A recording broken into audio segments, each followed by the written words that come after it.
It's Slate Night, the Film Fan Podcast. Now, here are your hosts, Corey and Mason. Hello and welcome to Slate Night, the Film Fan Podcast. I am one of your hosts, Mason Schmidt, here with my best bud, Corey Knudsen. Ew. As we get ready to drink beer and talk about movies as we tend to do on these Sundays. This Sunday being special because it is the weekend of the great holiday St. Patrick's Day. So I've been on basically a 3-day bender, just got back from Duluth, so I'm kind of trying to take it easy this episode, but we have a good drink in front of us that we can sip on while we talk about movies. But first, Corey, how have you been? And second, what will we be drinking today? Yeah, we got a little Paddy's Premium Irish Lager out of Padraigs? I don't know, some dumb fucking Irish spelling. Padraigs? Nasty. Yeah, it sounds disgusting, but I like it. It's a good can. It has a little leprechaun, little Irish beardy guy on it, and it's decent lager. It's not bad. It's very good. I was really not planning on drinking throughout this podcast today, just because, like I said, I was up in Duluth. It's been a very alcohol-heavy weekend. So I'm like, yeah, I'll just take it easy. And then I saw what you grabbed for this week's episode. I'm like, oh, I've been waiting to actually have this one on the podcast. So I'm happy to actually completely lie to myself and drink beer today. Yeah, I've never been to Padraigs Brewing. It's in Minneapolis, but I kind of want to go now. Yeah, good I little really lager. like this stuff. But yeah, love St. Patty's Day weekend. It's always a fun time. Got the green beer. That's just kind of the leftover slough from any bar that's trying to get rid of things. We need to clear out our hams right now. A lot of hams. If you have green beer and it's hams, that is the best combination. What else gets you in the mood? No, and hams beer I think is the best beer, and I'm saying that without really any sarcasm in my voice. I love hams. It is something I swear by. I can put down a full six pack of hams in an easy hour and a half. For sure. Like I could fuck some shit up. Yeah. What a great holiday that I don't know. People I don't even really know what it means or what it is. There's a history behind it. I'm not even gonna pretend to know, but you just get drunk, you get some Jamesons, play Rattlin' Bog, and drop kick Murphys a little bit. Yeah, it's incredible. So fun holiday. And it's also Selection Sunday for those of you who watch college basketball. We got the March Madness bracket coming out. I love March. Mm-hmm. March Madness is my favorite championship of any sport. So I'm excited to have that. And this year I'm getting a perfect bracket. So wow, it's happening. I'm getting that $1 million. So oh yeah, are you? Yeah. That'd be crazy if a month from now we're talking about you did it, holy shit. But likely we're gonna be saying, wow, you went out in the first round. That's awesome. Yeah, I won my family pool last year, which is cool. So I'm trying to repeat there. We typically do one at my work, and I am usually just busted within the first 2 rounds. I'm like, sick. All right, well, I'm not even interested now. Which I don't watch any college basketball except for around March Madness. This is the one time of the year where I'm actually interested in it. So. But then we also, earlier this week, we had free agency for NFL, all that shit open, and the Vikings have been just wheeling and dealing and kind of filling all the holes that they have in their defense and offense. Fill those holes. Fill those holes, Quasi, please. Anyway, so to cap that off, we actually saw some new releases. We had some decent new releases that we were both looking forward to this week. I saw the one I think we were most looking forward to this week because you watched The Electric State, but we'll talk about that later. I saw Novocaine actually a couple days ago, directed by Dan Burke and Robert Olson. They directed the film Villains from a couple years back with Bill Skarsgård and Micah Monroe, a movie I've never seen, but I always was really interested in, and I really like the trailer for that movie. Novocaine stars just good old Hollywood nepotism. We got Jack Quaid and Ray Nicholson, so get to see relatives of Dennis Quaid and Jack Nicholson on screen. Also, Amber Midthunder, who is phenomenal in this movie as well as in Prey. But the film is just about a guy who works at a bank. He's pretty atypical. He can't feel pain, just no sensation. But he can still get concussed. He can still deal with the repercussions of pain. Bad things can happen to him, but he's not going to necessarily feel them on impact. So it was an interesting dynamic, interesting kind of premise. Went into this movie after just a long walk up in Duluth. We had a big, heavy breakfast, and I just was like, you know what, I need to walk this off. I'm going to go get some ice cream as well, and then go to the Marcus Theater down in Duluth on their Ultra screen, which is the same screen I saw Gladiator 2 on way back when in November or whatever the fuck that came out. That screen is overwhelming. Just anywhere you sit, it's like you're the front row of IMAX no matter what. It is so aggressive, which still really enjoyed this movie, actually. I went into it with decent expectations. I heard really good things. I really like Jack Quaid, and even though he kind of is doing... He's kind of developed a shtick where I'm like, you're just like really likable and nice and kind of awkward in everything you're in. But I really liked him in this movie. Pretty run of the mill. Like, it's nothing that I'm gonna remember towards the end of the year. Like, it won't be in my top 10, but it was still a really good, enjoyable film. Good stunt work, good action. Amber Midthunder, I'm happy just to see her in more work because I really only have like that exposure from her with the movie Prey. And Ray Nicholson, I saw him in that small bit he had in Smile 2, and I hate Smile 2, so I was happy to see him in something that I actually enjoyed. Good action, really interesting dynamics. You see some of the best bits from the movie within the trailer, which is a shame, but also it's just such a easy, fun time at the theaters. I saw it in a relatively empty theater, I will add. In like Friday, almost early evening. So I would recommend for people to go out and check it out. Corey, I know you're lightly excited for this movie, or like you and I would both go into this with the same expectation of just like, give me a good time. Yeah, that's I'm gonna see this one tomorrow, so I'll talk about it next week. But yeah, I feel like I sort of know how I'll feel about it just based on your reaction and other people's. Just fun action movie. Good time at the theater. That's kind of what I'm looking for. Solid B. Like, I'll post a review likely tomorrow on it that goes a little bit more in depth, but it's a solid B. It's a good time. It's never as violent or as gross as I was really hoping it would be. There are some good moments of gore that I'm like, all right, let's get more into that. But it doesn't. It is relatively restrained and contained. So it's a good movie. There's some good humor, good characters. I always root for Jack Quaid just because he's so likable. But yeah, it's a good time at the theaters. Yeah, I'm excited to see that one. While you were watching that, I was watching The Electric State. A movie I completely forgot about that was coming out, or dropping on Netflix. Yeah, it came out on Netflix, directed by the Russo brothers, who just are struggling mightily to put out anything good outside of the MCU, which always just blows my mind still, that, like, why can't they? How are you just dropping the ball that hard? Yeah, like, I don't know, it's very confusing, but there's a lot of things happening in this movie. I don't know, there's like a war between robots and humans that's like a 4-year stretch, and it's you never really get to see it. It's like a news montage type, just flash through it all, and like you never really feel the impact of this war at all. But then Stanley Tucci comes in and makes these like helmets that you put on, and then you can like control drones and robots from this helmet, and that's how they win the war. And then people start relying on this kind of like VR or like AI type stuff, and people are like settling into that more and not communicating with each other. Blah, this blah, blah. feels very Ready Player One. It is, yeah. It's heavily kind of reminded me of that. So Millie Bobby Brown, her. You know what? I'm gonna just get into spoilers for this movie. One thing, it's a stacked cast. Like, I didn't realize Woody Harrelson was in this. I know Chris Pratt and Millie Bobby Brown.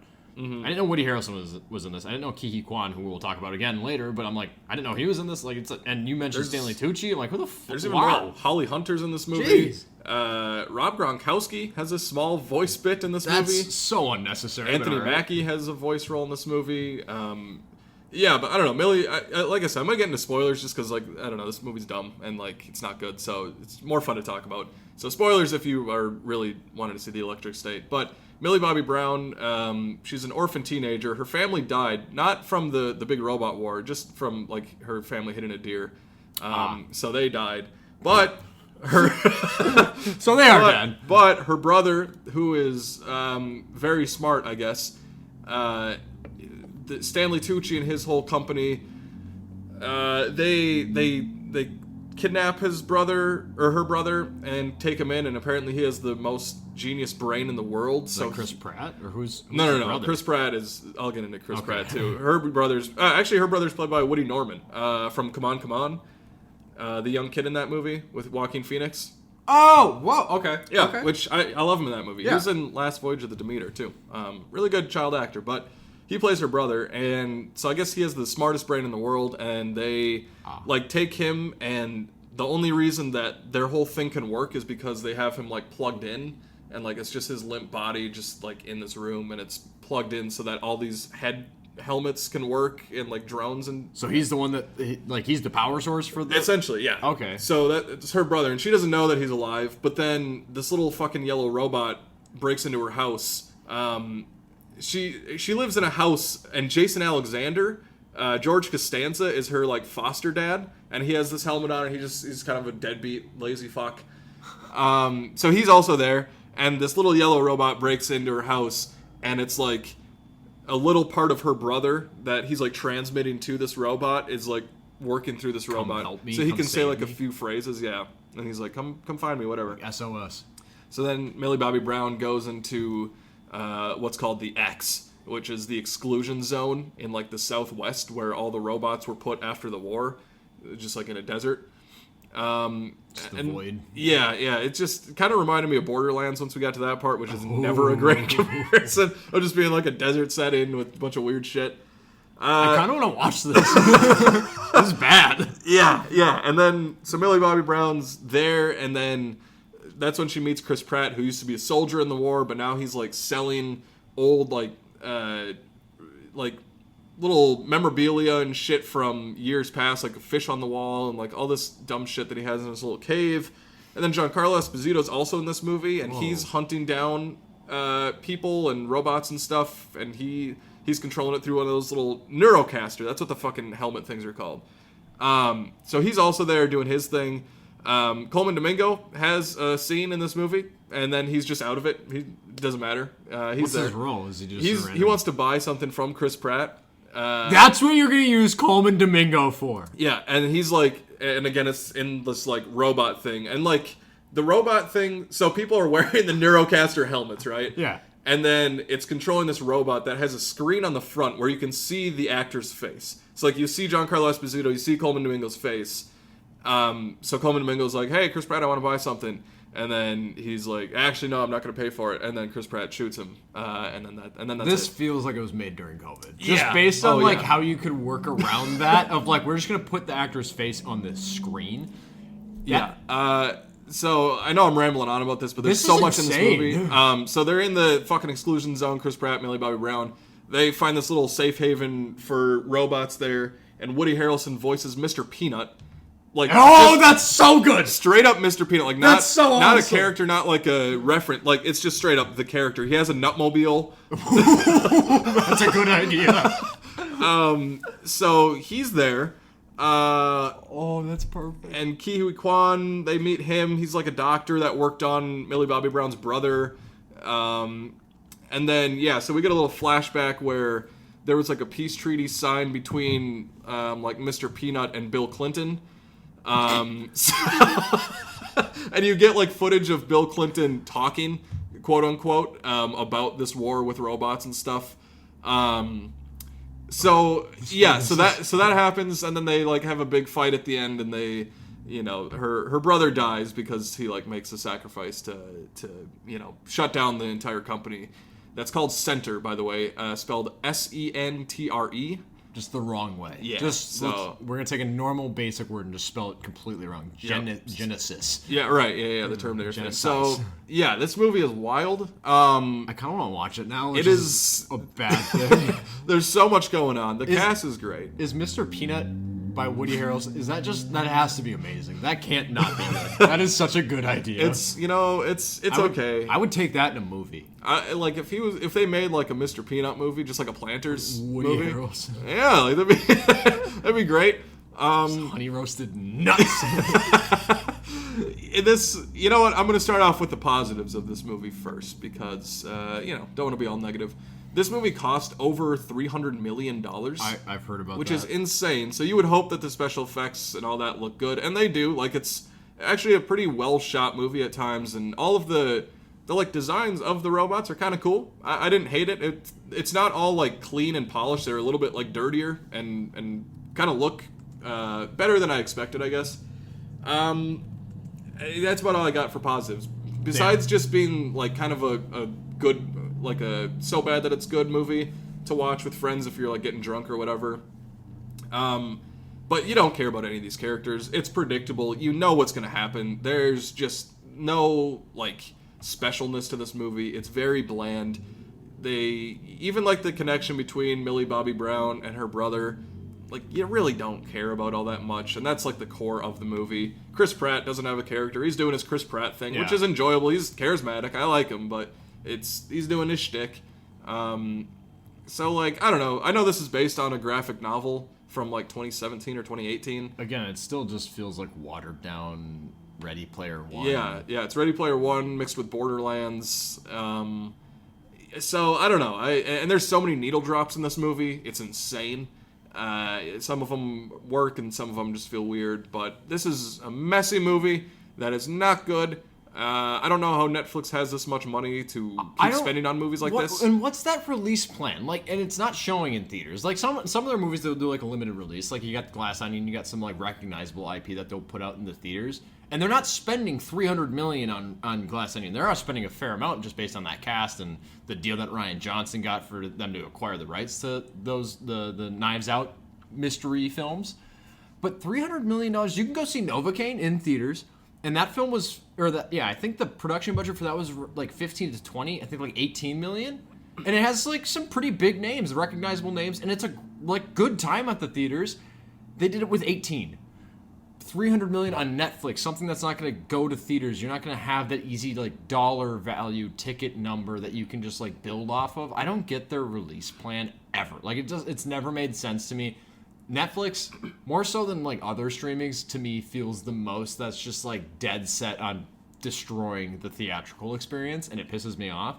So if you want to sit at home and watch a $300 million, somewhat, from the sounds of it, spectacle, there's good visual effects in there. You maybe want to see that on a big screen. If you want to watch that on your couch, on your semi-decent sized TV, fine. You can go see a $18 million made film called Novocaine in theaters that is, I'm guessing from the sounds of it, way better than what you watched with Electric State. Or you can go see what I saw in theaters earlier this week that was made on a budget of roughly like $60 million with a A-list cast, and maybe also the best film of 2025, directed by Steven Soderbergh. That'd be Black Bag. I'm a big Steven Soderbergh fan. I don't know if you were done with Electric State. We're moving off. Oh, that. No, yeah. The only other thing I was going to add is it's just like another Netflix background movie. Yeah. Like it's just... You turn it on, forget about it. They just keep pumping these out. So that's the only other point that I had about it. So go to the theater. Go see Novocaine or go see Black Bag, because they're both relatively small-made films, and they're not going to make gangbusters at the box office, but they're worth your time. Black Bag especially, like I said, best film I've seen in 2025, and I will be... If we have 10 films that come out in 2025 that are better than Black Bag for me, 2025 is going to be a lights-out year. Because this movie is one of the most expertly written films by David Koepp, who wrote a movie earlier this year that I didn't really care for in Presence, and also was directed by Steven Soderbergh, and I didn't love Presence. A little disappointed by that. I kind of went into Black Bag with mild expectations of I like the cast. It's a spy thriller. There's some espionage. We have Michael Fassbender and Cate Blanchett as a married couple, which Cate Blanchett sometimes is hit or miss with me, especially in Tar. Have to always bring that up. We have Gustav Skarsgård in it as well. It's an amazing cast. What's his name? Jean Regé Page, I think, or Regé Jean Page. Regé Jean Page. Yeah. I mixed that up. Which, after seeing this movie, I've seen speculation of what about him for Bond? After seeing this movie, yeah, cast him as Bond. Sold. The cast is so just stellar in this movie, and there's no seams in this movie with the writing and the direction of this film. There's no gaps. It's so expertly paced. The synopsis is it's kind of a generic synopsis. There's a big kind of weapon of mass destruction, somewhat that's potentially getting leaked into the wrong hands, or someone's selling it to a potential buyer that could really just do away with half the world in a second. I'll read the synopsis here. When intelligence agent Catherine Woodhouse, played by Cate Blanchett, is suspected of betraying the nation, her husband, played by Michael Fassbender, also a legendary agent, faces the ultimate test of whether to be loyal to his marriage or to his country. And it's a fun cat and mouse game of people just having instinct and just I'm so just questioning other people and being so suspicious of what's going on. And they make a lot of good references in this film, hey, Michael Fassbender, Cate Blanchett, you're married, but you work in a career line that almost pushes you to be just a solo, lone wolf, exclusive human being. And there's a lot of good conversation about that, how they make that work. And how it toes the line of how much is too much in terms of oversight or looking into someone's life or following or keeping tabs on someone, and how does that bleed into a marriage versus how does that bleed into spy work. It's such a smart written, fun movie, and it's bookended by two perfect dinner scenes within the film. It's a cat and mouse. It's a whodunit. I think I posted a review to our Instagram and I referenced it feels like a very like Hitchcockian movie. Like it feels like a Hitchcock spy movie of like a whodunit. But it's made by Steven Soderbergh, so you get like a David Fincher-esque sleekness to this. And same with like specific shots. I'm like, this is a Fincher shot. And there's just like the spy moments of like the black latex gloves. I'm like, that's a Fincher moment. It's just everything I wanted from a Steven Soderbergh movie is within Black Bag. And it's a relatively concise film. I don't think it's over 2 hours. I think it's right around 150 to 2 hours. And it flew by. I was never bored. It's a movie based around talking. Like it is a spy film, but it's a spy film in the sense of like a Tinker Tailor Soldier Spy where they're trying to find a turncoat or someone that betrayed them, as opposed to like a spy, Mission Impossible, James Bond. Like there's not a big action spectacle here. There are some good moments, but it's mostly just like character work and people being suspicious. It's a paranoid thriller and it's a cat and mouse game, and you have phenomenal performances to boot. Easily, from what I've seen in 2025, this is my favorite film. I can't wait to see it again. I'm definitely going to see it again. And this is a movie that you watch in theaters and it's like, in this streaming era, this is a film I could easily see get put on streaming. And I think with Steven Soderbergh, he kind of has that like recent track record, especially during COVID, of putting movies to HBO Max. This feels like it could have been on streaming. I'm so happy it's not. This is just such a true spy film in theaters, and you definitely need to go see it. It might not click as hard with you as it does for me, because this is like very much a tailor-made movie for me. It's super sleek and it's dialogue heavy, and the performances are phenomenal. But I can't guarantee everyone's gonna love it, but I think you will. Like everyone's gotta like this movie. If you like movies, you're gonna like Black Bag. I'm really excited for you to see this, Corey, because I know you haven't. I don't know if this was really on your radar. It wasn't really much on mine. It was more of just like, it's Steven Soderbergh. I like this director. Presence was fine. I need to see a movie from him that I really loved, because I'm kind of late to the Steven Soderbergh game. Logan Lucky was a big wake-up call for me, and I was like, I need to go back and start watching his movies. Corey, where's your expectation or anticipation level at for Black Bag? Yeah, I'm glad to hear that this is good, because even like, I don't know, the trailers for this movie I don't know if they do a great job of like selling kind of what you were talking about, of this great intrigue. And they kind of just do a basic trailer. Like it's just so generic in a trailer, where I'm like, I get, like, how are you going to sell this movie? It is a very dialogue heavy movie, and like you can't just show them like clips of them talking. Like you have to add something. So I think maybe in that trailer you get one of like the only explosions within the movie. I'm like, all right. Yeah, so that's kind of why I was like, this looks like a somewhat generic action movie or spy movie, whatever, but definitely moves up my list of stuff I need to see from this year now. Just hearing your review and other people too seem to be really high on this movie. So they also don't over-explain things. Like you get a general idea as to what this weapon is, and they're really quick. It's concise, and they don't waste time explaining things that are just so superfluous to the plot. Like, we're here with these characters. There's a mystery of who did it. You have kind of suspicions, and I was surprised by because you do get that moment where it's revealed to you of who is behind kind of all this going on, and you get a little bit of an exposition dump towards the end of like, this is how this happened, this is who did this is what's going on. And yeah, I can get that being a negative, but in this movie it worked really well for me. And the reveal of who is behind all this, I'm like, hell yeah. Also, didn't mention Pierce Brosnan's in this movie. Fantastic. Love Pierce Brosnan in a post-Bond spy film, when he's got slicked back gray hair and he's just commanding the screen, commanding any room he's in. I'm like, hell yeah, I love Pierce Brosnan. Yeah, well, it's good to hear that Steven Soderbergh kind of seemingly redeemed himself from earlier this year, because I wasn't too big on Presence from like January. Yeah. So yeah, I'm excited to see that one. Another movie I watched this week was kind of a follow-up to last week, Memories of Murder. This I meant to watch it last week before I saw Mickey 17, just didn't get around to it. This is one of Bong Joon-ho's earliest movies, and just seemed like a movie that was right up my alley. It's a group of detectives that are working to solve this case of multiple young women being found raped and murdered by an unknown culprit. Takes place in the 1980s, based on a true story, actually. Mm-hmm. And it was really interesting just reading the real life case about this. And that it was actually the killer came forward in like 2019, I think it was. Oh. And actually it was like, yeah, I like, it was me, like I did this stuff. So I don't know. I always like doing that with movies, of watching them and then reading into the real life, the history of it. and just seeing that, this movie that was made in 2003, kind of sort of had an impact, like, all those years later of this real-life killer coming forward. But this is just a great movie that is, like I said, right up my alley. I love detective stories, like things like True Detective and Seven. Yeah, just that same very, like, rainy, like, all these crimes happen in the rain, which is also very, like, Seven-esque. And it's just a very grimy and kind of dirty movie at times. And it's great to see Song Kang-ho, who he's been in a lot of Bong Joon-ho movies, Parasite, and, The Host, a lot of other ones. And he's this detective, and he's got a partner, and they're both kind of they're not great at their jobs, but they have like moments where you see them being good detectives, but they don't always have the best instincts.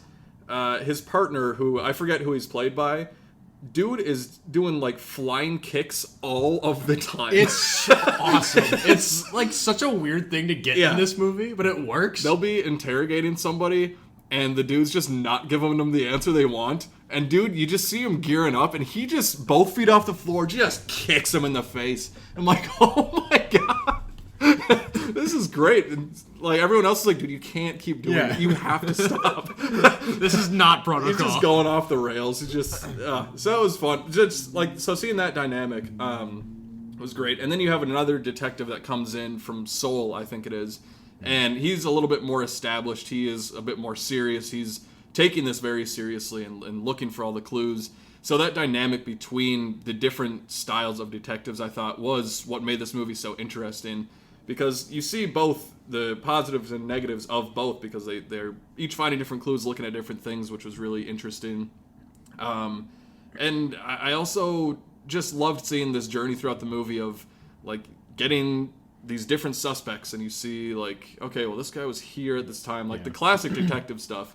And the end of the movie is very ambiguous. One of the best final shots. Yeah, and, like, that's a very rare thing for a movie like this, where you're so used to just seeing a pretty concrete answer of, like, you get the exposition scene at the end of, oh, here's how it ties into that first scene you saw in the movie and all the different clues. But this one, you're like, oh wow, okay, I didn't expect that. And it takes you a second because you're like, I didn't know it was gonna happen.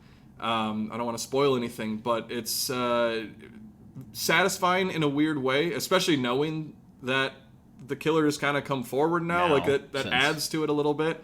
But yeah, there's even like a suspect that they have at the end, and you're like, maybe it was him, but maybe it wasn't him, and he just got caught up in this. So this is my second favorite Bong Joon-ho movie behind Parasite. I think this movie is incredible. It is very committed to what it is, and it's just very much so Bong Joon-ho's vision of this detective story, and it's really engaging throughout. It's like a little over 2 hours, but it's very riveting and something that I personally really enjoyed. Yeah, this and like Zodiac are two very similar films where they, at the time, at least with Memories of Murder, you didn't have the answer of who was really behind these true killings. In Zodiac, we still don't have, obviously, the true story, the true suspect of who was doing these horrible things. And they both kind of leave you on that same note of, like, we don't know. These are, like, the people we're suspicious of. And I read, like, the Robert Graysmith novel, the Zodiac book that the movie's based on. And it's just like, yeah, we don't know. And that's terrifying. And it's almost more satisfying because it feels more realistic. Like, we don't always get the answers, even though those answers are the ones that we often want the most, because it's just horrible things that people need to pay their penance for. Like, they need to serve time. I really like this movie. And it's going into Memories of Murder, I had that, like, this is gonna be a dark film, but you still get, like you were saying, the detective that's always throwing in kicks. Like, you get, like, the Bong Joon-ho, like, humor in it. So it's such an engaging movie, and I'm really happy you got to watch it. I have to say, that Snowpiercer 4K, that Steelbook, beautiful. That's been in my Amazon shopping cart for the past, like, week and a half. I'm just, like, waiting on it. Like, it's like $35. I'm like, I just bought a bunch of movies, and I'm probably gonna do it. I also just want to add that sometimes I feel like it gets overlooked, but the title of this movie, Memories of Murder, I think is a great title. Like, that is perfect for what this movie is, of people being like, well, I kind of remember parts of this. And that's such a real thing, too, of, like, you know, you ask somebody something and you take that as, like, witness testimony, but sometimes, like, we just forget things. Yeah, it's just gaps. And it's just a memory. And so I think a title of a movie can be very important too, and one that really fits so perfectly with the story that it was telling. Mm-hmm. Another film with a very fitting title, a movie that I was able to watch this past week, was The Lives of Others, which I have referenced that I've had a lot of movies just kind of sitting on a shelf that I've been waiting to get back to. And Lives of Others is a movie I've probably owned for about a year and a half, directed by Florian Henkel von Donnerschmark, I'm going to go with, starring Ulrich Mew and Sebastian Koch.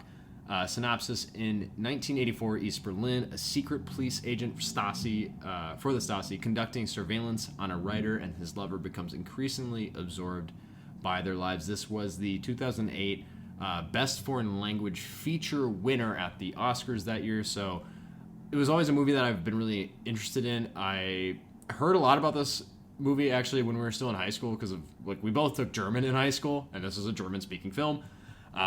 And my wife actually hadn't seen this movie prior to me sitting down to watch it, so she's always been like, yeah, this is a phenomenal movie. And my wife and we tend to really align in our views, so I was really excited to see in terms of what she saw in this movie, why she likes it. Wow, what just a well-told movie. And you watch this guy who's so firmly planted in something. He's working for the Stasi. He believes in what he's doing. That's a good crack. Got my eye a little bit.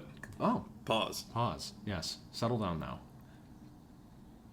That's kind of hot though. It's still. Don't say that right now. When people can't see us, yeah, just pointing. That's kind of hot. You guys can't see me point. We just got a microphone. Anyway, The Lives of Others. It's such a well-told movie about a guy who's firmly within what he believes. He does his work.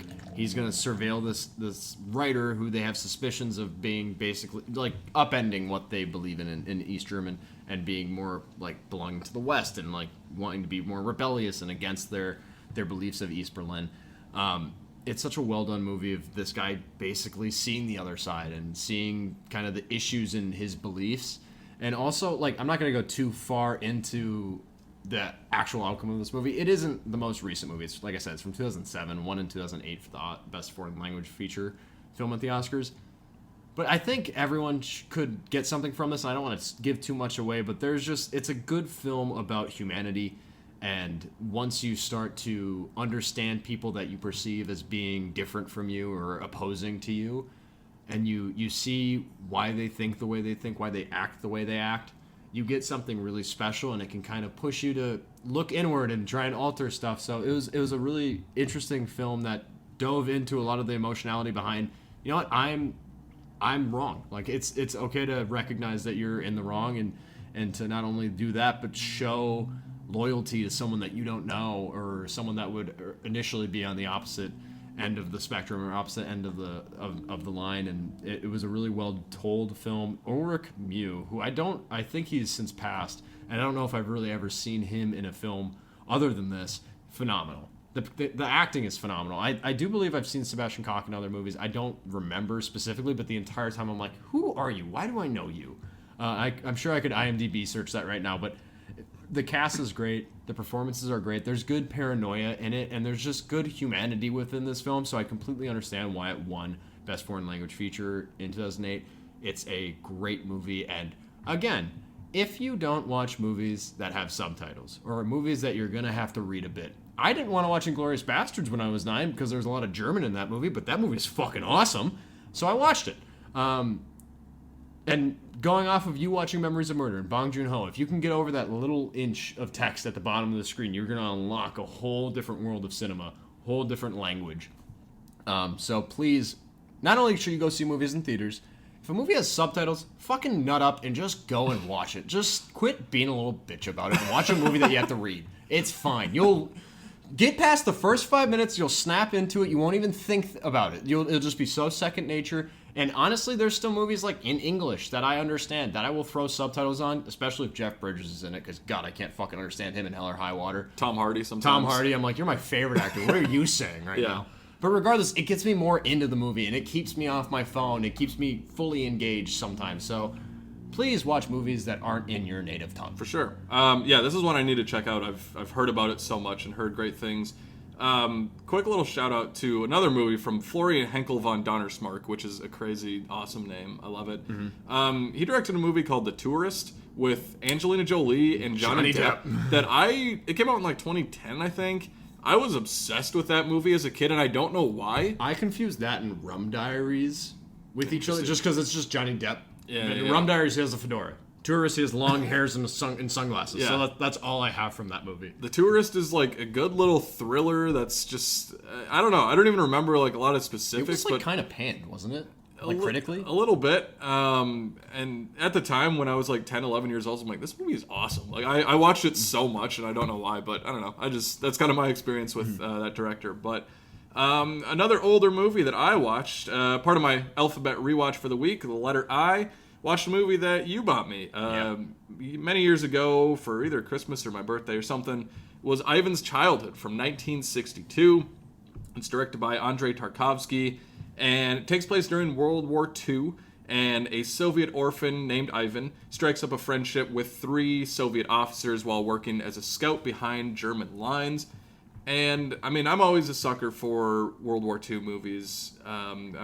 There's always something interesting. And seeing it from the perspective of the Soviets was kind of interesting. There's not as many movies in that kind of perspective. It's normally like Americans or like it's in Germany or something like that.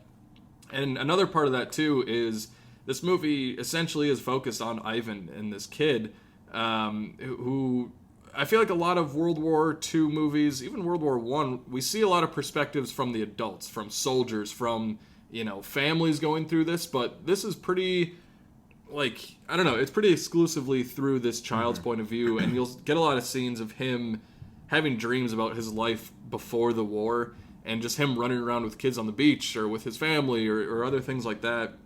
And it really did a great job of illustrating the impact of war on a child, which, again, I think is a very interesting perspective and a great take on the war genre, and, I mean, came out in 1962, so it was a very just kind of unique angle.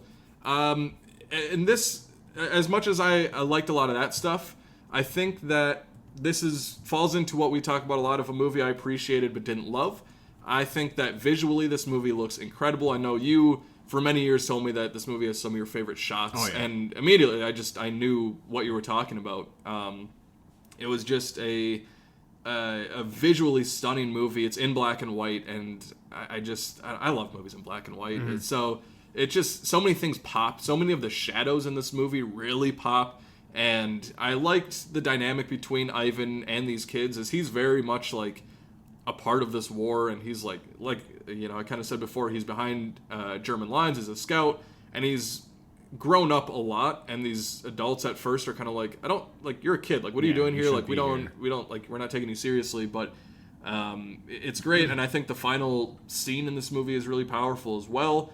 So, I mean, like, I don't really have any negatives with this movie. It moves at a pretty good pace.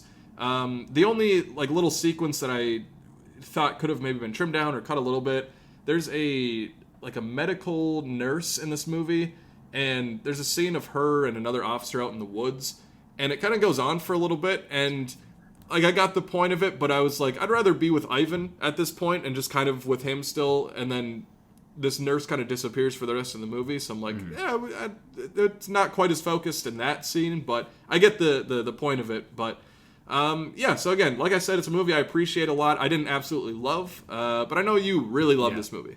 And I've referenced that I have a top 100 that I sat down and like figured out where everyone is seated, and Ivan's Childhood is my favorite Andrei Tarkovsky movie. I've seen Solaris, I've seen Stalker, and this one, Ivan's Childhood, is far and away my favorite of his films that I've seen. It's also one of my favorite black and white films. It is number, I think, 69 on my top 100. Nice. Yeah, not even trying to do that. It's just number 69. And that scene that you're referencing specifically is maybe my favorite scene in the movie. It's also my favorite shot, I think, in all of film, of this soldier guiding this nurse, and he's like toying with her, and he's like, oh, there's like a bit of a dip or a ravine, and he's like, let me help you across. So he spreads his legs across it, connecting basically one leg on one land and one leg on the other, and he guides her across, but he picks her up and he kisses her, and there's just a shot of him holding her in air. Oh my god, that is my absolute favorite shot in all of film. It's in a birch forest. You got all the birch trees, and it's black and white, so the contrast of that is so just well done. I love this movie. I'm happy that you got to see it. I understand, it's a movie I definitely need to rewatch again too. I haven't seen it in I think a year or so. Which a lot of my top 100s, I try to keep up on them, make sure that they should stay in my top 100. But yeah, this is by far and away one of my favorite black and white films. I'm happy that you're able to sit down and watch it. A movie that I know you've seen a lot, and a movie I've seen only in bits and pieces that I got to sit down, and again, another movie that's been sitting on my shelf for a while. I sat down and watched the Cecil B. DeMille classic, The Ten Commandments from 1956. A movie that is it's an epic. It's 3 hours and 40 fucking minutes. It is long as shit. So I split it up. There's the first disc goes right into the intermission, and then you get a second half on the second disc. The film stars Charlton Heston, who I love just so much. I love him in Planet of the Apes. I love him so much in Ben-Hur. That is another movie that's in my top 100. Yul Brynner is fantastic as Ramses. He is so perfect in this movie. And Ann Baxter is great. The rough synopsis, if you're not too familiar with the story of Moses, I'm not the greatest at going to church. I'm not the best at the story of Moses. Perhaps the people that are running from the cops should be a little bit more familiar with the story of Moses. But Moses, raised as the prince of Egypt in the Pharaoh's household, learns of his true heritage as a Hebrew slave and his divine mission as the deliverer of his people from slavery. And it's just that. It's this big, sprawling epic. And you could say that this is a faith-based film, but it's not too heavy on the faith. It's just this man is sent here and he's put on earth to do this one thing, and he does it. And you get the phenomenal spectacle of this biblical story and this biblical epic of him. Everyone knows, and I think even if you haven't seen this film in its entirety, you've seen the scene where he parts the sea. And it's just, even when you watch it out of context, out of the movie, it's a spectacle. Within the film, it is one of the most emotionally resonant moments I've ever experienced in a film. And I knew it was coming, and it's just you just get washed over by it. It's so well done, and I miss these big Hollywood epics that we don't really get nowadays. Corey, I know this is kind of an Easter watch for you and your family, or at least it had been in the past. So you have a little bit more familiarity with this movie. What do you think of the Ten Commandments? Oh, I love this movie. I mean, I grew up in a very religious household, so this is on every Easter. You can find this on 10 different channels, and it's always playing. Like you said, I mean, this is just an epic in every sense of the word. We've talked about, Gone with the Wind the other week, so just kind of in that same vein of old Hollywood. And it's just, you kind of touched on it with it being a movie about the Bible, this very important story, but it doesn't feel like a religious film. It's very different from a lot of the faith-based films we get now, like God's Not Dead and Do You Believe? And there's a lot of them that, they do well and they certainly have their audience, but it feels, with those movies especially, it feels a little bit more preachy, where it's trying to force the message down your throat. Whereas this movie, I think people that are very religious absolutely can get those themes from this movie, but also just a casual fan of movies that's evaluating, analyzing how a film is made can be like, this is a great movie. Charlton Heston is just iconic. Yul Brynner. We need more people named Yul, because it's that's such great. An interesting name. Yeah. But I love him in Magnificent Seven and so many other roles. But yeah, I'm very glad that you got around to watching this one, because it is a classic. It is a time commitment for sure. So it's always tough to be like, all right, I'm doing it, but I'm happy that you actually did it. It is, it's a time commitment, but it's well paced, and everything is stunning. If you ever feel yourself slipping out of the story, just look at the set decoration, look at the scale of this fucking movie. It's impressive, and it's something that I'm sad that we don't really see much of today. And I completely agree. I'm not the most religious person in the world. I go to church when I can, and I know the story of Moses. But to watch this movie, you'll still take away what is implied and what is within the Bible. You're getting the same impact, I think, without it being too preachy. It's just, this is the story of Moses, and you don't have to rely too much on the fantastical or the more strictly religious aspects of the story. It's just, this is an epic, and you get why Moses is important, and you get the importance of what he's doing and what he's sent to do. So it's one of the longer movies I've ever seen. That, like Lawrence of Arabia, like there's long fucking movies. But what I've found with a lot of these, they're exceptionally well made. Not only that, they tend to justify their runtime, and I think the Ten Commandments definitely justifies its lengthy runtime. Yeah, absolutely. So into a little bit of TV stuff. Just wanted to touch on the third episode of Daredevil Born Again, which I thought was the best episode of the season so far. Essentially, it's the trial of the White Tiger. Really not too much action in this one. No. It is just that courtroom stuff, which I love about Daredevil. And you see Matt Murdock just pulling out all the stops to try and win this case. You get some good, like he's trying to get a witness into the courtroom, and that's where you get some action in there of, you know, these people outside trying to get him in before other people are trying to silence him, and so he can't speak on stand. But yeah, it's a very good episode. It's a very chilling ending, and a very effective ending too, which is really what I wanted from this show. And if we keep up this sort of vibe for the rest of the season, I think this is going to be a great season of Marvel television. So yeah, I really dug this episode, and I can't wait to see where this goes. Yeah, this, like you said, it's the best of the 3 episodes we've gotten so far. It feels the most in line with the Netflix Daredevil. In terms of just like the story and the depth to these characters, I see that carry through. Whereas like we don't really have Foggy and Karen in this episode. Obviously Foggy for specific reasons, and Karen's in San Francisco doing whatever the fuck she's doing. But this felt the most like Netflix MCU Daredevil. And it was home to me. It felt very homey. Even though there's still like some lines where I'm like, all right, well that's convenient, or he didn't have his amulet. Like there's little moments like that where I'm like, I see you guys trying to work in like the greater MCU and the more fantastical elements of the MCU, and there's aspects of it that really work. There's some things that don't. I'm still not sold on like this BB report that Ben Ulrich's daughter niece is doing. I'm not sold on that. I think that we could kind of scrap. I liked the story of the White Tiger, and when that was initially a plot development that they were going to include in this episode or in this season, I was a little worried just because I was like, I don't need like other ground level superheroes that he's defending. I don't need this to be like attorney at law like She-Hulk. I just need Matt Murdock being a lawyer for good people. And I like he pulls out all the fucking stops in this episode, which I'm light spoilers. He just completely like outs White Tiger as White Tiger. He's like, yeah, you do this. You're a good man. You do good things for good people. So why would you kill a cop? Why would you be a cop killer? And I think that dynamic of him on the stand and just like everything, like, and their witness that they're trying to bring in, like you were mentioning, and he has basically the one thing that would solidify their argument, Matt Murdock's argument, and kind of reason why this man he was doing well and meant to do good. But then he looks out and he sees just all these fucking cops, and it's like, he's like, the moment I leave here, if I say anything out of line, I'm dying. Like, there's no way I'm going home. There's aspects of it, like we get the ending. I think we can talk about spoilers just because it came out last Tuesday, and we have another episode coming up in the next couple of days. But you get White Tiger's demise, which was kind of really. It was devastating, and it was also like, dude, why did you go out like right now? Why did you rush back into the White Tiger? Like, listen to Matt Murdock, but then you have that scene of him in prison being like, like, this is who I am. This is my calling, and I think that this might be the wake up call for Murdock to become Daredevil again.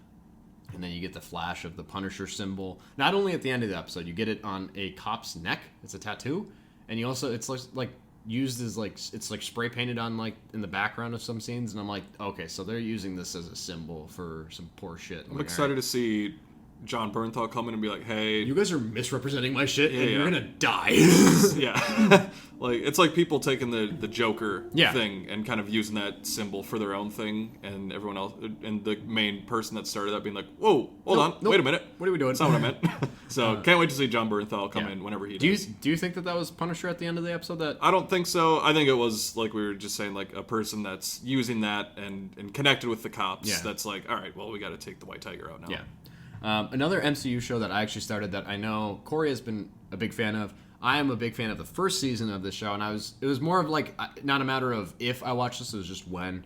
I'm not the best at watching TV, and this little Daredevil Born Again kick has got me in terms of like trying to fill up my time between the Daredevil episodes. I'm like, let's go back. I need to watch Loki season 2, so I started that this past weekend.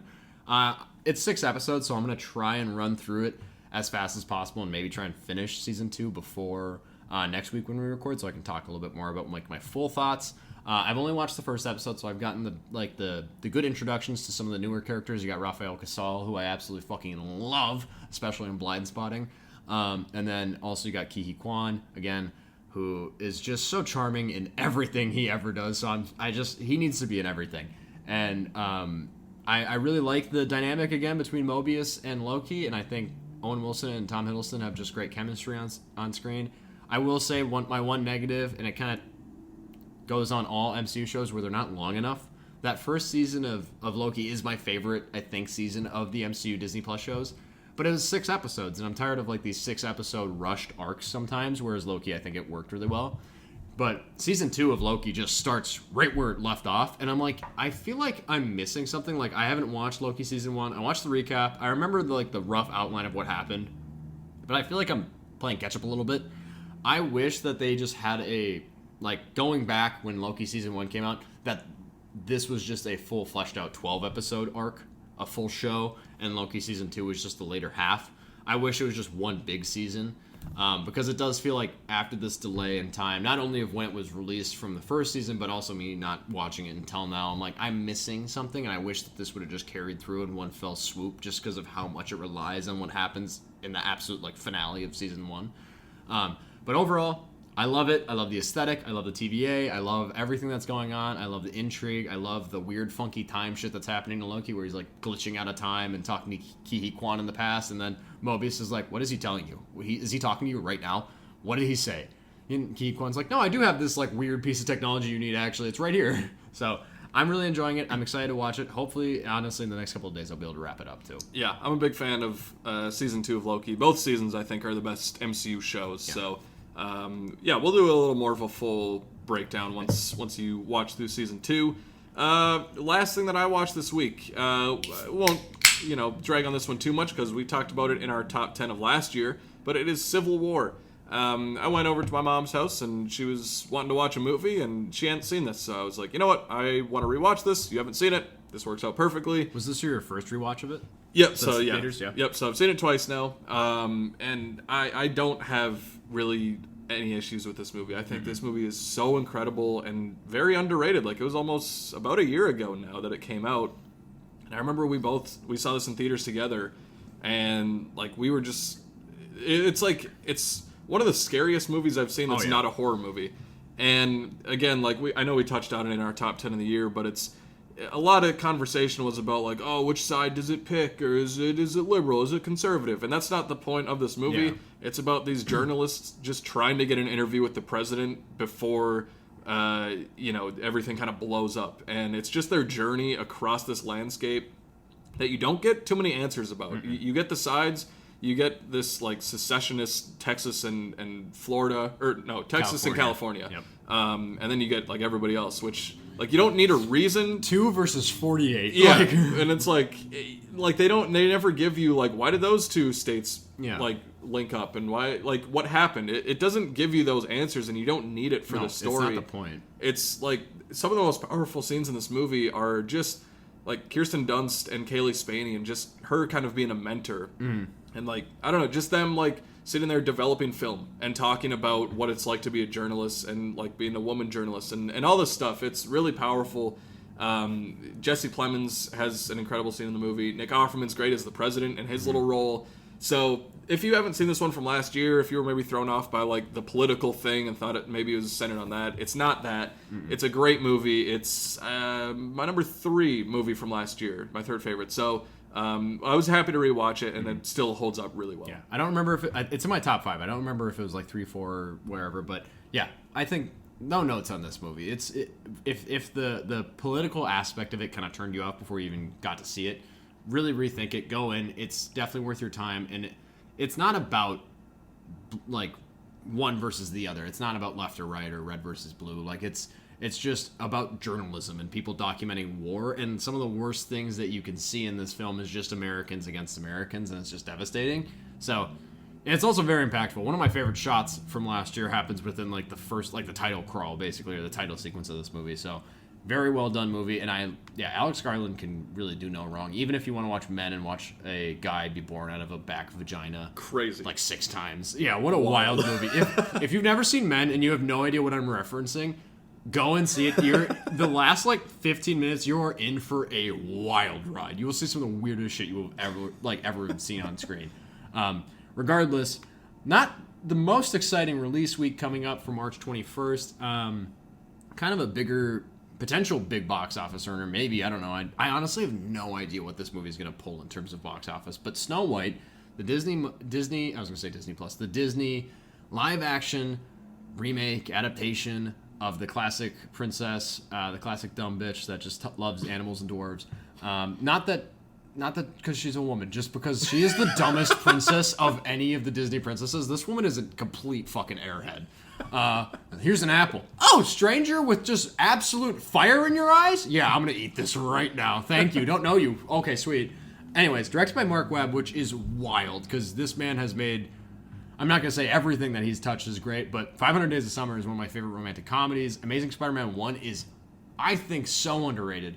Amazing Spider-Man 2 is utter dog shit. I don't blame that on him. I don't mind that I know movie. you're a little bit on the defense of that. I always get surprised. That's another conversation, but yeah, I don't mind the movie. But the film stars Rachel Zegler, which I actually really like her casting as Snow White, and then we got Gal Gadot, and you just put the dwarves, which I actually really like because they're sticky, lumpy, fucky. I was like, I can't say some of these. The synopsis: a princess joins forces with 7 dwarves to liberate their kingdom from her cruel stepmother, the evil queen. Sick. Can't wait. I've only actually seen Snow White, the original, the animated, in German class. So I've only ever seen this movie in German. Interesting. And it was very fun. I don't think I ever need to rewatch the animation, which I do really like classic Disney animation. It's so pretty to look at, and just the 2D animation I love. It's my favorite animation style. This is the original is the first Disney animated movie ever. So. And it's so well done. I have no anticipation for this. I don't know if I will see this in theaters. I could. In terms of the Disney live-action remakes, I've only really loved 2 of them, and it'd be Jungle Book and Kenneth Branagh's Cinderella. Other than that, I'm I have no excitement. I saw Beauty and Beast in theaters. I don't think I've seen, aside from Jungle Book, I don't think I've seen any of the other ones in theaters. I don't know if I'm going to see this in theaters unless it gets really good reviews or maybe really bad reviews. Maybe I'll go see it, but I do really like Rachel Zegler. I'm interested enough in just the whole debacle, mishandling, whatever of the dwarves. They are really funky looking. I don't know if that really works for me, Cora. What's your expectation for Snow White? I appreciate the original one enough, and the animation on the evil queen when she's the witch or the I don't know what she's called, but the hag version of the evil queen. That still is very creepy visuals to me. I think that works well. I don't know. I'm not that excited for this movie. I may catch it on Disney Plus at some point, which I hate saying that, but it's not one that I'm urging. I'm rushing to see. Yeah. I have no idea where this is going to land in terms of box office. I wouldn't be surprised if it made $1 billion. I wouldn't be surprised if it made $250. I have no idea where it's going to land. I'm we'll talk about Lilo and Stitch later. I think that movie might make just a fuck ton. But Snow White, I'm what? Yeah, I don't know what the response is. As far as box office, I hope it does well because box office has been very dry this year. Besides Captain America for a second. Another one coming out this week, which is not going to make $1 billion, but it's the Alto Nights, which is directed by Barry Levinson. Stars Robert De Niro twice. He's playing 2 different gangsters. Not related to each other. Yeah, 2 different Italian Americans who are rivals for control of a major crime family in the mid-20th century, and kind of just chronicles their conflict. This is a movie I'm excited for. I love mob movies. That's maybe my favorite subgenre of movies. So, Barry Levinson, he's Rain Man's great. The Natural I really like. So, I'm excited to see this one. I'll definitely check this out in theaters. I hope it's good. I don't have crazy high expectations, but still excited to see a new mob movie in theaters. Yeah. And a genre we don't really regularly see in theaters. I think the last one that really sticks out is The Irishman for me. I could have missed something, but I can't really think of anything else. I'm most intrigued by Barry Levinson directing, just because I feel like he doesn't do much anymore. And I'm interested to see how the Robert De Niro thing kind of works on screen, because I'm like, you're not related, you're not twins, but it's very clearly to me like you're both of these guys. And I'm wondering if this film is going to really convince me that they're not both Robert De Niro. I think that this could be good. I think this could be a pile of shit. I'm probably going to see this of the movies we're going to be talking about for these 4 major releases this upcoming week. This is the one I'll likely go and see first. I just have no idea how well it's going to perform or how good it's going to be. I'm excited enough to go see it. Movie I'm not excited for, aside from Snow White, would definitely be Locked, because I've seen this trailer maybe 8 to 9 times. Because I've mentioned this before, I am a AMC Stubs Plus member, so that gets me like X number of movies free a week, whatever, with the paid monthly shit. So I am relegated to strictly going to like basically AMC theaters for everything now. And AMC has the same trailer showing, I shit you not, for every fucking movie they're showing in theaters. So I've seen this stupid fucking trailer of Bill Skarsgård, who I loved, not loved, he's still great, getting locked into a fucking car that Anthony Hopkins just comes on like an intercom. Hello, like, I'm gonna fuck with you because you decided to try and steal my car. It's like, okay, like, whatever. It's directed by David Yarovsky?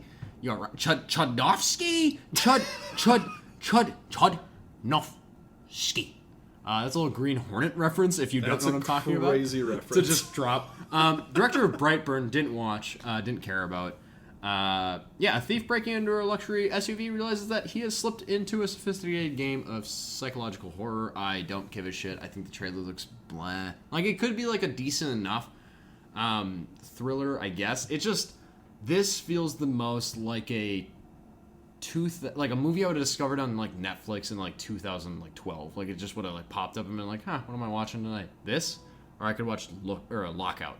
Dude, Lockout hits. Yeah, I'm just going to keep bringing up little, like... Like we talked about it before. Lockout is awesome. Green Hornet, I actually really love that movie. No one does. Oh, it's so good. It's Chudnovsky. So good. So go see Locked if you want. I won't, but Corey might. I don't know. Nope. No? You're not excited? Have you watched the trailer for this? Have you seen it? I have not seen it. I don't go to AMC's that much. The amount of times I've seen this is like in 2001: A Space Odyssey with the fucking like calipers holding the guy's eyes open. That's how many times I've seen this fucking trailer. For me, that's The Amateur with Rami Malek. Oh yeah, I've seen that too many times. And A Working Man with Jason Statham. That one's so funny to me. It's a crazy trailer. Oh. We'll talk about that. I think that comes out soonish. Whatever. Hell yeah. One movie that I'm actually very excited for. I don't know like how wide of a release it's getting, but Magazine Dreams is coming out finally.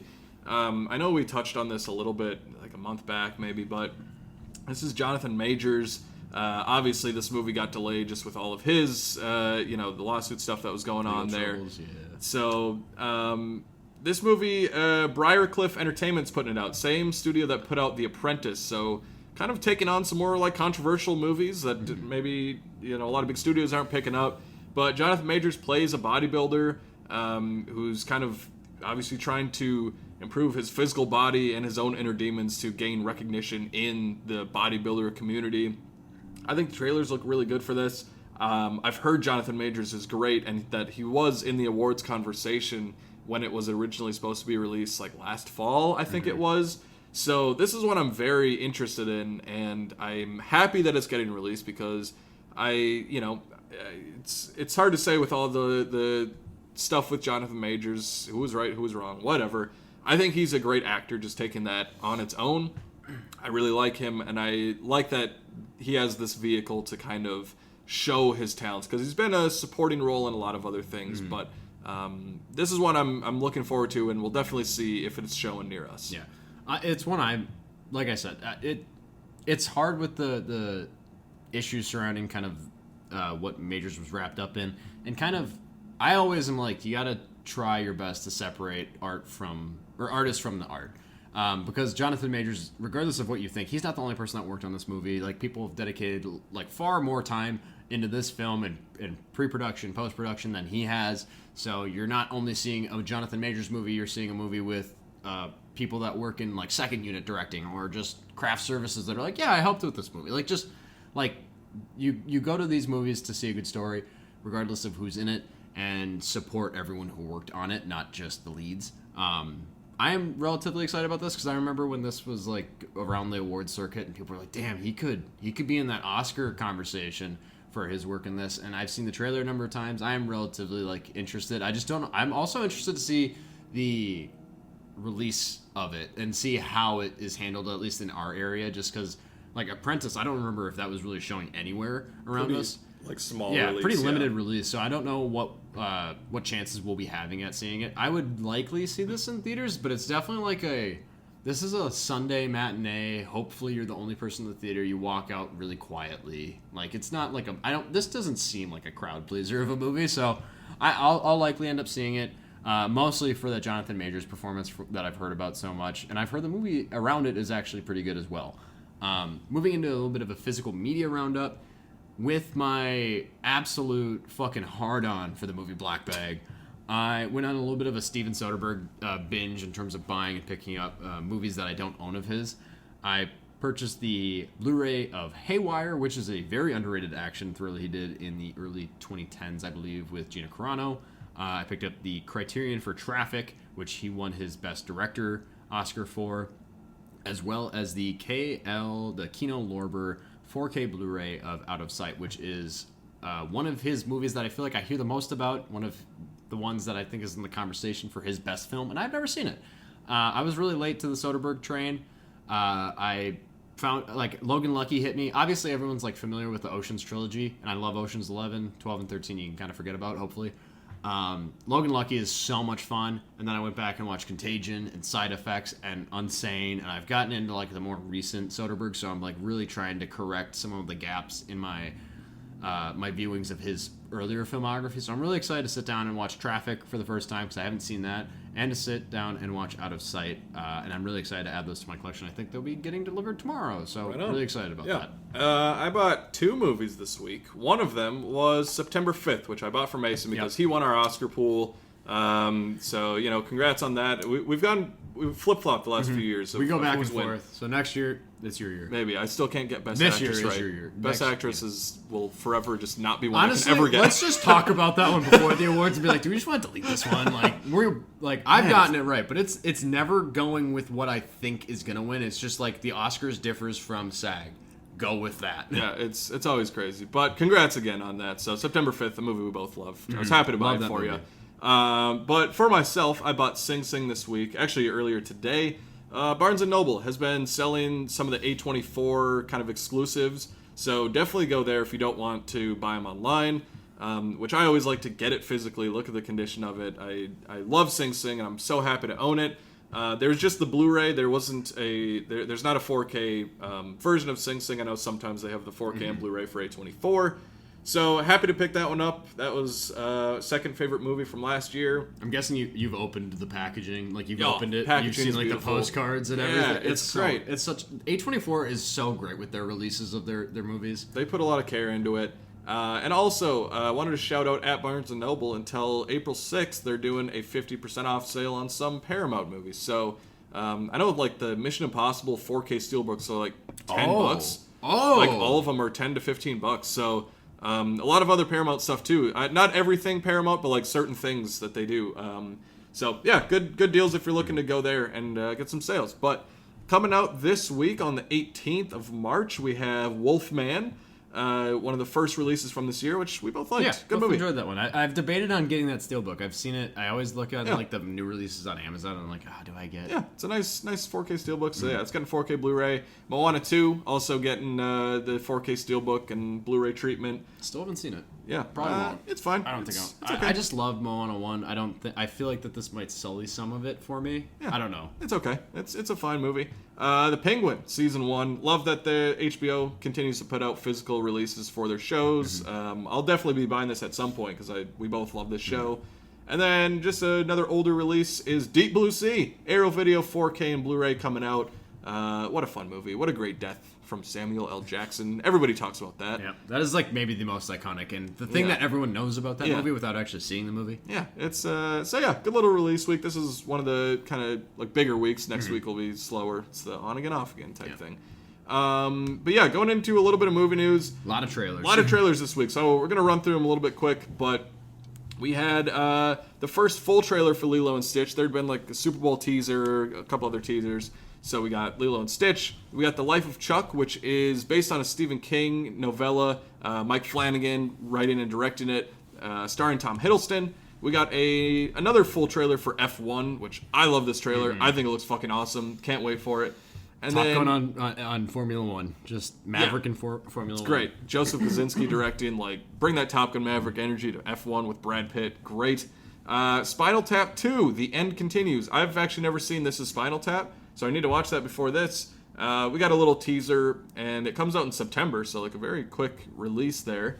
And then Freakier Friday comes out in August. I've never seen Freaky Friday. Whoa! Yeah, no, that's a big gap for me, but the trailer looked fine enough. I know the premise of Freaky Friday, obviously. But yeah, of these trailers, F1, can't wait for. Life of Chuck, you don't get much of this trailer, like it's just a teaser, but I'm really excited for that movie, and I've heard Tom Hiddleston's great. And then Lilo and Stitch, like this is, of like some of the more recent Disney live actions, like this is what I'm more excited for than like Snow White or Mufasa. It's, I don't know, I feel like it could be a little bit more fun. Again, like they don't need to do this movie because we already have a great animated one. But yeah, big trailer week. Yeah, Lilo and Stitch, actually, like, I'm not the biggest in terms of the live-action remakes that they've been doing. I have a lot of nostalgia for Lilo and Stitch. I watched it a lot growing up. It's also one of my wife's favorite movies, so we've kind of gotten on board, at least I have, with the look of Stitch, and it seems like it is going to be, like, follow pretty beat for beat as most of these live-action remakes do of Lilo and Stitch. So I'm excited to just, you know, this one I will likely see in theaters, and I'm not, like, the most, like, pessimistic about it. I'm kind of excited. Teaser trailer for Life of Chuck. I actually didn't watch all of it. Excuse me. Damn. I've heard a little rasp in your voice today. Yeah. I've had a cold for like the past week and a half, and going up to Duluth, which was really cold the entire time, and I spent most of my time outside drinking. Attaboy. Didn't help. But Life of Chuck, I'm really excited about. I just like Mike Flanagan's work. Also, this being a Stephen King story that's not like one of his few that isn't like really leaning into horror, so I'm really excited to see that. Yeah, anything Mike Flanagan sees, I'm rushing to the theaters for it. F1 trailer is just a pure adrenaline shot straight to the testes. It is awesome. I am so excited for this movie, and I think Joseph Kosinski, like aside from Maverick, he's so underrated. Oblivion is such an underrated classic for like sci-fi, especially in like the 2010s when we're not like getting like a lot of those. I love that movie. Also, Only the Brave. Really good movie. Only the Brave I haven't seen. He did Tron Legacy as well, also good. Which visually is one of my favorite movies to watch, if not like the best thing to watch in terms of story. It's still it's just a great film. This is Spinal Tap. Didn't know about this Spinal Tap 2 trailer. Does it really show much? Does it show anything? Somebody just like cranking it to 11. Okay. Which like I know that bit. I haven't seen the first one obviously, like I said, but so it's like it's a good like an announcement trailer, which I didn't know that this was really like, I forgot that this got greenlit and that this was happening, but Rob Reiner is back to direct it, so I'm like, damn, Rob Reiner's directing again? Like hell yeah. So like I have faith in this, hopefully, because I really like this as Spinal Tap. It's not going back to like a lot of these comedy classics, it's really hit or miss with me in terms of like what I actually find funny. Like The Odd Couple, a couple weeks back, I talked about it. It's kind of like looked at as being a comedy classic, and I didn't think it was funny at all, but I did really enjoy it. Caddyshack is old comedy, and it's one of my favorite comedies. That movie cracks me the fuck up. This is Spinal Tap doesn't really fully work for me. It's a good mockumentary. I like the characters. I'm really excited more so just to see Rob Reiner back directing, so I'm sold on that. Freaky Friday is one of the best Disney live-action movies ever made. I love that movie. I love anything Jamie Lee Curtis does. I still, no matter what happens, have a little bit of a crush on Lindsay Lohan. She's a redhead. My wife's a redhead. There's some similarities It's great that she's back and like she looks good. Yeah, like she's doing well. She looks healthy. That makes me very happy. Yeah, so I'm really excited to see that movie. I like the trailer. Anything with Jamie Lee Curtis, I'm going to be going to see, especially after Everything Everywhere All at Once. Even her in Last Showgirl, she was phenomenal in. So yeah, big weekend of trailers. Really did enjoy the brunt of them, and I'm really excited for almost all of these in their own way. Honestly, I think Life of Chuck and F1, those are the ones that I'm like itching about. Like F1, I wasn't excited about because I'm not like the biggest race head. Like I'm not a gearhead. I don't know anything about cars. Formula One is so distant to me. I have friends that are into Formula One, and they're like, "This is my Top Gun Maverick," basically. and they're really stoked about it. But these trailers have been phenomenal for this movie, and anything Brad Pitt's in, I'm also pretty eager to go see. Aside from all these fucking trailers that we got, Martin Scorsese is also in one of like the 3 or 4 potential projects he says he's maybe going to be working on, which I haven't fact checked how old he is, but that man is like 80s. Like he's got to be in his 80s. Old. Yeah, he's old. Boy's old. He teams up with Leonardo DiCaprio, surprise, surprise, for Gilead adaptation. Cool.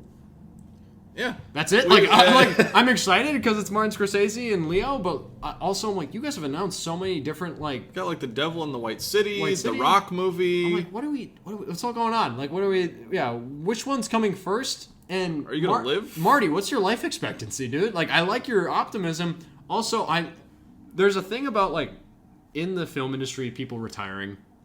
Like Gene Hackman, he retired, he walked away. Good on him. Martin Scorsese, he's like, you know what? I'm gonna work until I'm dead. From the sounds of it, fine. Big fan of that. Quentin Tarantino, you say you're gonna retire after 10 films? We'll see it when it happens. We'll see. But yeah, I'm excited about this because it's Scorsese. He can make anything he wants, and I will go see it. I love Leo. Just, what is your release plan? Like, which one's coming first? Which one do I need to be more excited about? Which one am I diving into? Because when I saw this piece of news, I was like, okay, like, fine. What are you going to announce next week, too? Like, what else is coming out? What 5th project do you want to do? Yeah. So, I'm excited. Yeah, no, I'm always there for Scorsese. The last little bit of news. Spider-Man 4 update. We got Sadie Sink, who's obviously big Stranger Things star. She's joining the cast. Don't know who she's playing yet, but there's been a lot of speculation about playing various Spider people and other X-Men characters that have popped up in the Marvel universe and Marvel comics. So it'll be fun to see. I don't really have much to say, but I like Sadie Sink. I think you got to see a little bit more of her acting chops in The Whale, which she's very good in. So, yeah, I'm excited for this movie just in general. Hope it's kind of more street level. I don't need cosmic multiverse stuff. Just give me street level Spidey, kind of like Your Friendly Neighborhood Spider-Man, which we talked about. I want that in live action. I also want less connection to the greater MCU. Or, like, at least, I don't want, like, a reliance on another hero. Like, we had Doctor Strange in No Way Home. We had Tony Stark in the first one, and then S.H.I.E.L.D. was a big presence in Far From Home. I would like to just be your friendly neighborhood Spider-Man. Have your homemade suit. Have, like, basically where Tobey Maguire starts off in the first Spider-Man, or, like, more Spider-Man 2. Start off there and do your own story. I'm interested to see who Sadie Sink plays. Obviously, when you see a redhead cast in a Spider-Man movie, you're like, Mary Jane? Which, we already kind of got that in this universe, so no one's really like, oh, wow, she's going to be Mary Jane. She could play Gwen Stacy if they want to go that route. We've had, no, not Rose Byrne. Why am I so off? Who are you thinking about? Ron Howard's daughter, Bryce Howard. Bryce Dallas Howard. Holy fuck. Okay. We've seen Bryce Dallas Howard, who is a natural redhead, play blonde Gwen Stacy. So that is not outside the realm of possibility. I've heard that potential for Jean Grey and bringing in the X-Men, which it's like, how young are you going with the X-Men cast? In terms of Sadie Sink specifically, of the Stranger Things cast, she's my favorite of them. I think she's the best and most capable actor. So I'm really excited to see her in just more projects, especially like working in the MCU. We are getting to the point where I'm like, who isn't in the MCU though? Like, who else is gonna be announced? And I'm gonna be like, cool, all right, fucking add them to the wall. I'm starting to get to the point where I'm like, MCU can kind of wrap up on me. Like, I'd be fine with it. Yeah. I don't think it's gonna. I think we got some time. I'm excited for Doomsday. I'm excited for Secret Wars. Daredevil's been good. Loki, I'm excited to finish. But I'm like, we're stretching it a bit. How far is this gonna go? After phases 6, is that where it ends with like the Secret Wars thing? I think maybe. Like, where do we? I don't know what. I think we're in 5. But I also don't know like the cutoff, and like the phases don't matter much. But they it's used to matter more. Yeah, well, it's like, oh, this is very Phase 1 Marvel, the introduction Marvel. Phases like, okay. 1 through 3, where like I know the cutoff of which movies are in each phase. Phases 4 and 5, I'm like, I don't like sometimes with shows too. It's like there's so many projects. It's like I don't know what's happening. Yeah. So I think we are in 5. Yeah, and another thing, not having John Watts back, we have Destin Daniel Cretton coming in for Spider-Man 4. I'm so excited to see what he brings to the Spider-Man films. I love Shang-Chi. I think that is one of the best films in the MCU since Endgame. So I'm hoping that this is a great film. I'm excited to see Sadie Sink in more stuff. Spider-Man's my favorite superhero. Yeah, I buy this completely. Well, in terms of movie news, I honestly don't know what else to talk about. So thank you for sitting and having some good old liquor drinks with us on our little St. Paddy's Day weekend fuck fest, a little drink fest here. Thanks for sitting with us. This is one of our other episodes of Slate Night. We stopped really keeping track of the number count, but thanks for sitting with us. Follow us on Instagram or TikTok for more in-depth movie reviews and news. I'll likely be posting a full review for Novocaine tomorrow. In the world of film, it's not just about what happens on screen, but also about who's sitting next to you in the theater. From Mason and I at Slate Night, that's a wrap.